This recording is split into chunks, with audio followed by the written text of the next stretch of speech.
एक बार एक बहुत बड़े आर्ट गैलरी ने एक कॉन्टेस्ट किया। उसमें उन्होंने यह अनाउंस किया कि जो भी पेंटर पीस को डिपिक्ट करने वाली वर्ल्ड की सबसे बेस्ट पेंटिंग बनाएगा उसको $10 मिलियन का इनाम मिलेगा। ये बात पूरी दुनिया में फैल गई। पूरी दुनिया से हजारों पेंटर ने अपनी अपनी पेंटिंग भेजी उस कॉन्टेस्ट में पार्टिसिपेट करने के लिए।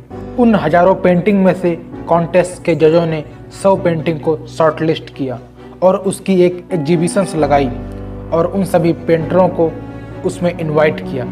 वहाँ पर पेंटरों के साथ साथ मीडिया और हजारों लोगों की भीड़ जमा थी, क्योंकि प्राइज अमाउंट इतना बड़ा था कि सबका इंटरेस्ट यह जानने में था कि इतना बड़ा अमाउंट किसे मिलेगा। वहाँ पर रखी सारी की सारी पेंटिंग एक से बढ़कर एक देखने लायक थी।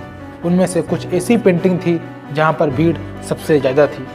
जैसे एक पेंटिंग थी जहाँ पर बिल्कुल साफ पानी की नदी बह रही थी, उसके ऊपर पहाड़ थे जिसके ऊपर कुछ बर्फ जमी हुई थी और उसके पीछे सनराइज हो रहा था। और एक पेंटिंग थी जहाँ पर पेंटर ने पीस को डिपिक्ट किया था मूनलाइट के थ्रू। बिल्कुल पीसफुल लेक था जिसका पानी इतना स्टिल था कि रिफ्लेक्शंस स्पष्ट देखा जा सकता था उसके आसपास के चीज़ों का। यानी कि सारी की सारी पेंटिंग ऐसी थी कि उनको देख करके मन बिल्कुल शांत हो जाए। तो इनमें से ये शॉर्टलिस्ट करना कि इनमें से कौन सी पेंटिंग बेस्ट है, that was the very very difficult. लेकिन वह मोमेंट आ ही गया जब जजों ने उस पेंटिंग को सेलेक्ट करके एक पर्दे के पीछे रख दिया, जिसके सामने सभी बैठे इंतजार कर रहे थे। और जब पर्दा हटा तो वे सब इस पेंटिंग को देखकर स्तब्ध रह गए, क्योंकि वह पेंटिंग दूर दूर तक पीस को डिपिक्ट नहीं कर रही थी। तब उन पेंटरों में से कुछ पेंटर और मीडिया वाले उस आर्ट गैलरी के ओनर के पास गए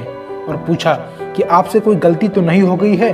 तो उस ओनर ने कहा, नहीं, आज की विजेता पेंटिंग यही है और जजों ने इसी को सिलेक्ट किया है। तब उस आर्ट गैलरी के ओनर ने मुस्कुराकर बोला कि आप लोग इस पेंटिंग को ध्यान से थोड़ा पास से देखिए, शायद आपको वो नज़र आ जाए जो दूर से नहीं आ रहा होगा।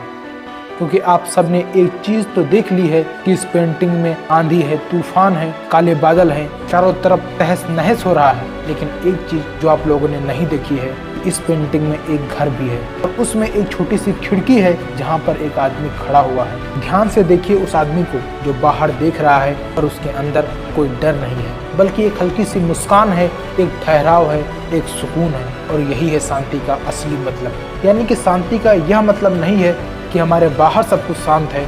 शांति का असली मतलब है कि बाहर जो भी हो रहा हो, बस हमारा मन शांत होना चाहिए।